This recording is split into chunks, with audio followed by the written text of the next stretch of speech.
Assalamualaikum warahmatullahi wabarakatuh. Kami dari kelompok 8 di sini akan membagikan dari nggak tahu sampai dari materi diizinkan mengakhiri. Maka nanti saya disimpan sebagai moderator dan materi ketiga, dan ada kalau sebagai materi 1, ada lagi sebagai materi 4, dan yang lain sebagai materi kelima.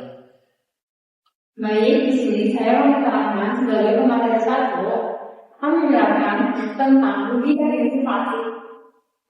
Dari hasil data yang kita dapat, 30 data yang terdapat itu komponen, ada hasil MPSM, uji normalitas. Hasil uji normalitas, kesimpulannya, berdasarkan data pada tanggal nilai signifikansi lebih besar 0,78 lebih besar dari 0,05, maka dapat disimpulkan bahwa data tersebut berdistribusi normal. Uji linearitas dari data tabel di atas, hasil dan kesimpulan berdasarkan hasil data tabel tersebut karena nilai X 0,57 lebih besar daripada 0,05. Maka dapat disimpulkan tidak terdapat berpengaruh yang signifikan antara variabel independen terhadap variabel dependen.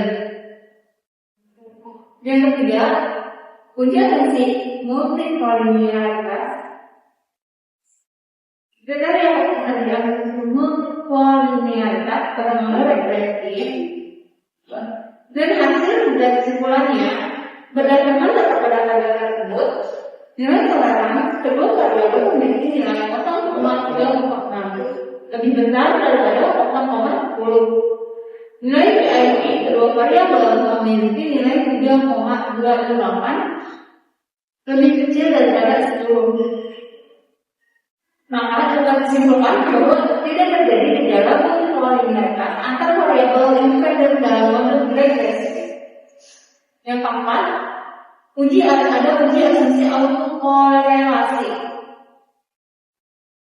Hasil dari dan kesimpulan dari data tabel tersebut, berdasarkan data tersebut dapat disimpulkan bahwa model regresi bebas dari masalah autokorelasi negatif. Namun, untuk autokorelasi positif hasilnya tidak dapat disimpulkan. Ada lagi uji asumsi heteroskedastisitas.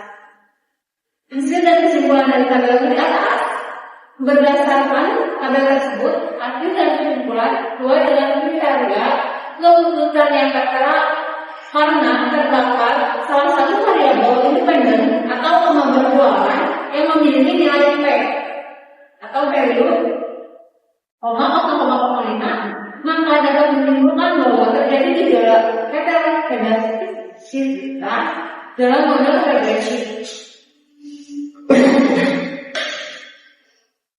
Mungkin itu aja yang dapat saya jelaskan dari materi pertama. Baik, akan dilanjutkan ke materi kedua. Saya sebagai pemateri kedua lagi akan melanjutkan dari pemateri terakhir. Pemateri kedua adalah uji dependen dan independen. Data dari uji dependen dan independen adalah sebagai berikut.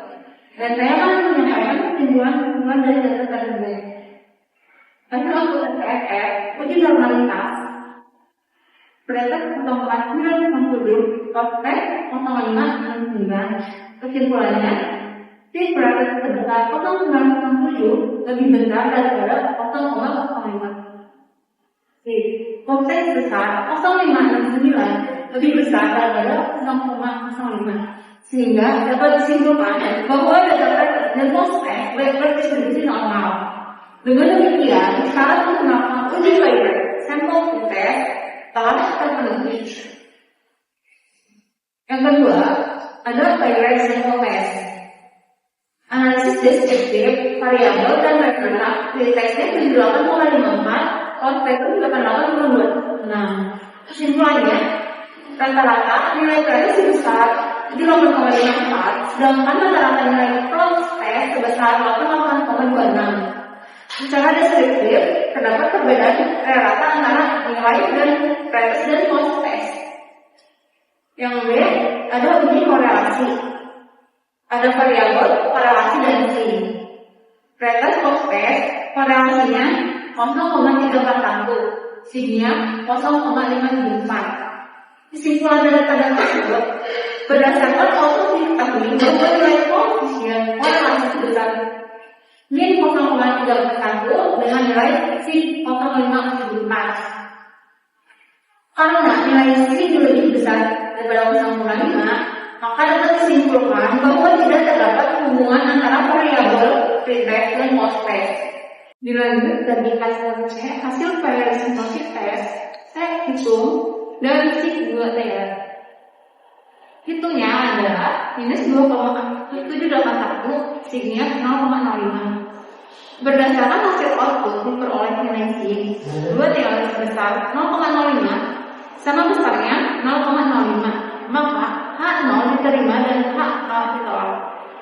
Dengan demikian dapat disimpulkan bahwa tidak terdapat perbedaan rata antara hasil pretest dan post test, sehingga pelatihan kewirausahaan tidak memberikan pengaruh yang signifikan terhadap peningkatan skill kewirausahaan pelaku UMKM.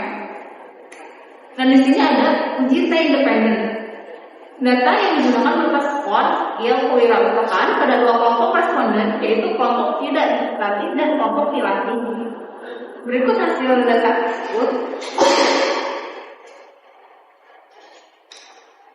Hasil untuk SPSS, uji normalitas, ada kelompok dan siswa yang kelompoknya tidak dilatih sama dilatih.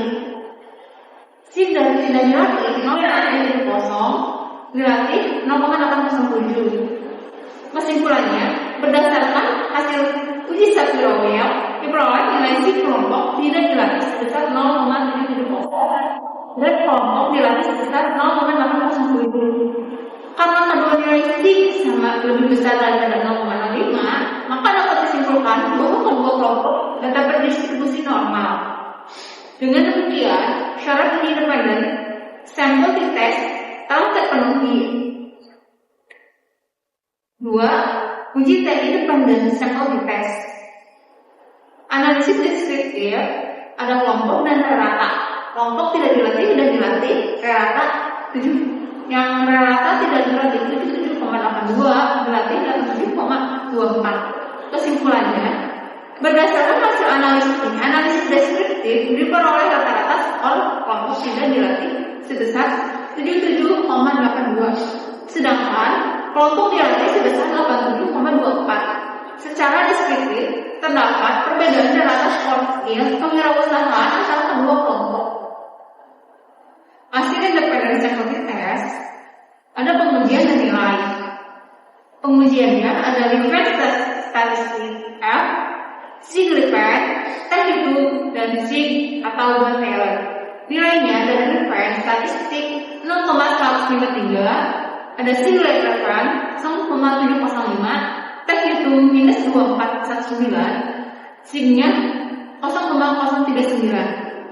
Kesimpulan dari data tersebut, berdasarkan hasil uji homogenitas, reference diperoleh nilai SIG sebesar 0,705 lebih besar daripada 0,05, sehingga dapat disimpulkan bahwa varian kedua kelompok homogen.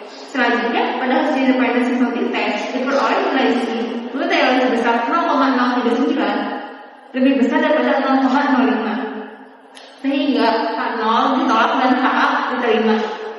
Dengan demikian dapat disimpulkan bahwa terdapat perbedaan rata skor skill kewirausahaan antara kelompok tidak dilatih dan kelompok dilatih.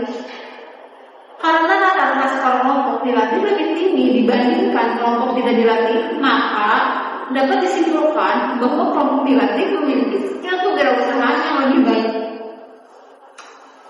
Penutup dari semua data-data tersebut adalah berdasarkan hasil pengujian statistik menggunakan uji T dependen dan independen, diperoleh bahwa yang pertama, pada uji T dependen tidak terdapat perbedaan signifikan antara nilai tes dan post test.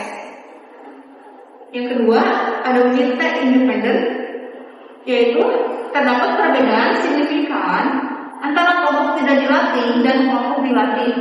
Yang ketiga, ada kelompok dilatih memiliki rata-rata skor yang lebih tinggi dibanding kelompok tidak dilatih.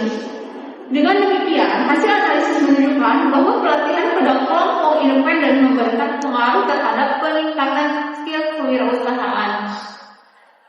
Baik, segitu saja yang saya sampaikan dari materi kedua, dan dilanjut dengan materi ketiga.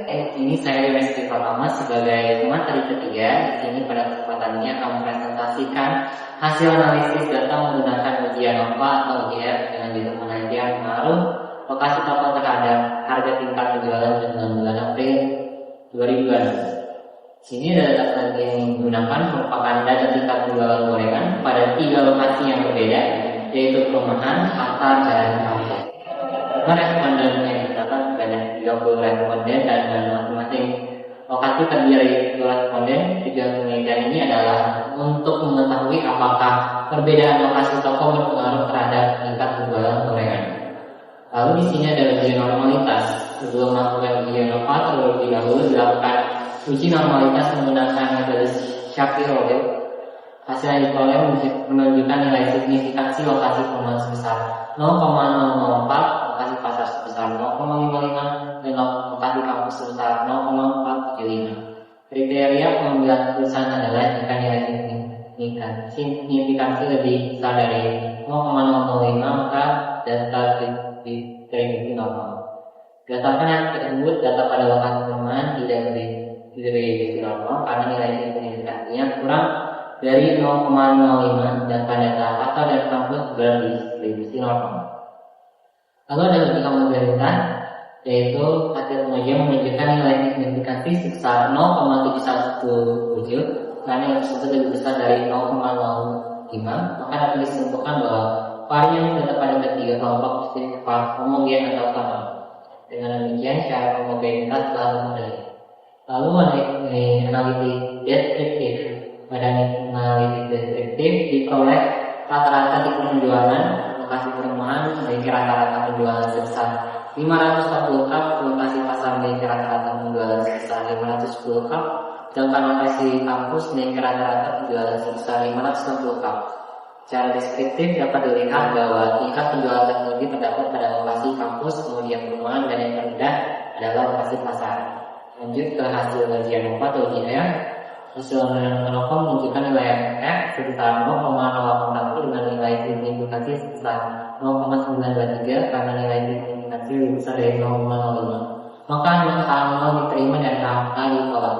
Artinya tidak terdapat perbedaan tingkat penjualan yang signifikan antara lokasi perumahan, pasar, dan kampus. Lalu ada uji lanjut atau faktor yang sebenarnya kita tidak gunakan karena tidak ada perbedaan yang signifikan antara lokasi ini. Lanjut ke uji Kruskal-Wallis, yaitu karena kalau data yang dilakukan perumahan tidak memiliki normalitas, maka dilakukan uji alternatif non-parametrik yaitu uji Kruskal-Wallis. Hasil ujian menunjukkan nilai aktif sebesar 0,300 yang lebih besar dari 0,05 sehingga angka diterima dan angka ditolak. Berdasarkan seluruh hasil analisis yang telah dilakukan, dapat disimpulkan bahwa lokasi toko tidak memberikan pengaruh yang signifikan terhadap tingkat penjualan gorengan, meskipun cara rata-rata di kampus memiliki tingkat penjualan yang lebih tinggi dibandingkan lokasi lainnya. Perbedaan tersebut tidak cukupkan untuk menyatakan signifikan secara statistik. Oke, begitulah pernyataan dari saya. Baik, di sini saya menunjukkan materi 4 membahas analisis regresi dengan sederhana. Di sini ada aspek 1 data penelitian. Apa sih maksud dalam penelitian? Pada praktikum kali ini, kelompok kami membahas analisis regresi dengan sederhana. Data yang digunakan adalah data 30 penjual gorengan. Variabel yang diteliti yaitu harga sebagai variabel independen atau X dan tingkat penjualan sebagai variabel dependen atau Y. Tujuan penelitian ini adalah untuk mengetahui apakah harga berpengaruh terhadap tingkat penjual gorengan. Kita lanjut slide 2. Data harga dan tingkat penjualan. Pada slide ini ditampilkan data harga dan tingkat penjualan dari 30 responden data tersebut kemudian diolah menggunakan aplikasi SPSS untuk melihat hubungan antara harga dan tingkat penjualan. Hasil pengolahan data akan digunakan dalam analisis regresi linear sederhana. Oke, kita lanjut sini ke slide 3. Di sini slide 3 ada metode regresi. Berdasarkan aplikasi SPSS, variabel harga dimasukkan sebagai variabel independen dan tingkat penjualan sebagai variabel independen. Metode yang digunakan adalah metode enter, yaitu semua variabel langsung dimasukkan ke dalam model regresi untuk menguji pengaruh harga terhadap tingkat penjualan. Sini kita lanjut ke bab 4, ada persamaan regresi linear sederhana. Dari hasil SPSS diperoleh persamaan regresi yaitu Y sama dengan 745,390 minus 183X nilai konstanta sebesar 765,360 menunjukkan bahwa jika harga dianggap tetap atau nol, maka tingkat penjualan diperkiraan sebesar 765,390, sedangkan koefisien regresi bernilai negatif, yang berarti setiap kenaikan harga akan menyebabkan tingkat penjualan menurun. Sini ada slide 5, hasil uji hiptosis berdasarkan nilai signifikansi. Pada uji hipotesis 0 atau H0 menyatakan bahwa harga tidak berpengaruh terhadap tingkat penjualan, sedangkan hipotesis alternatif atau HA menyatakan bahwa harga berpengaruh terhadap tingkat penjualan. Dari hasil SPSS diperoleh nilai signifikansi sebesar 0,103 karena nilai tersebut lebih besar dari 0,05, maka H0 diterima dan H ditolak. Slide 6, uji T. Selain menggunakan nilai signifikasi, pengujian juga dilakukan dengan membandingkan nilai T hitung dan T tabel.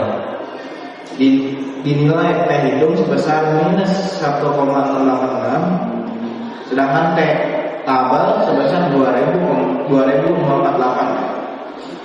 Karena nilai absolut T hitung lebih kecil dari T tabel, maka dapat disimpulkan bahwa harga tidak berpengaruh secara signifikan terhadap tingkat penjualan. Sini kita lanjut ke slide 7, ada analisis koefisien korelasi. Koefisien korelasi digunakan untuk melihat kekuatan hubungan antara harga dan tingkat penjualan. Dari hasil SPSS diperoleh nilai R sebesar 0,304. Nilai ini menunjukkan bahwa hubungan antara harga dan tingkat penjualan termasuk dalam kategori lemah. Kita lanjut, sini ada step 8, analisis koefisien determinasi. Pada analisis koefisien determinasi diperoleh nilai R square sebesar 0,092. Artinya variabel harga hanya mampu menjelaskan sekitar 9,2% variasi tingkat penjualan, sedangkan sisanya yaitu 90,8%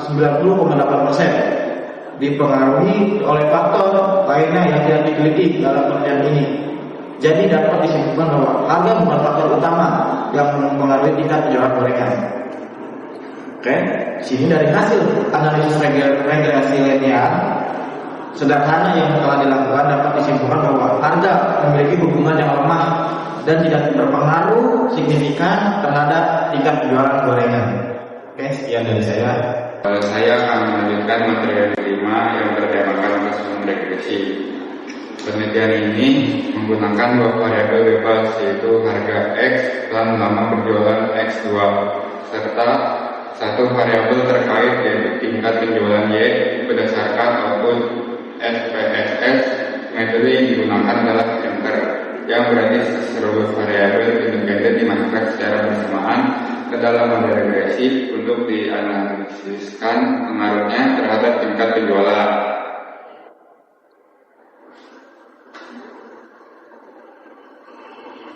Berdasarkan hasil SPSS diperoleh persamaan regresi linear berganda, yaitu Y sama dengan 109,058 ditambah 0,009X X1 ditambah 57,832X Nah, nilai konstanta 109,058 menunjukkan bahwa tingkat harga dan lama berjualan dianggap tetap.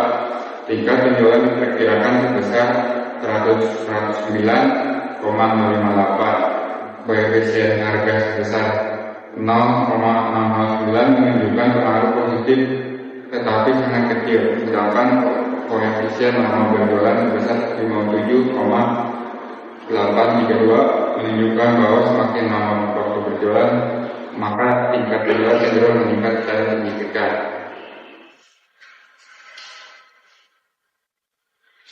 Nah itu kemudian pada uji hipotesis parsial kami menguji pengaruh masing-masing variabel terhadap tingkat penjualan. Hipotesis 0 menyatakan bahwa tidak ada pengaruh, sedangkan hipotesis alternatif menyatakan bahwa terdapat pengaruh. Kemudian dilakukan untuk variabel dan harga dan lama berjualan secara terpisah terhadap tingkat penjualan. Selanjutnya, berdasarkan nilai signifikan variabel, harga memiliki nilai SIG sebesar 0,898 yang tidak lebih besar dari 0,05. Dengan demikian, HO diterima dan AA ditolak. Artinya, secara parsial tidak harga berpengaruh signifikan terhadap tingkat penjualan dalam penelitian ini. Kemudian untuk variabel lama berjualan,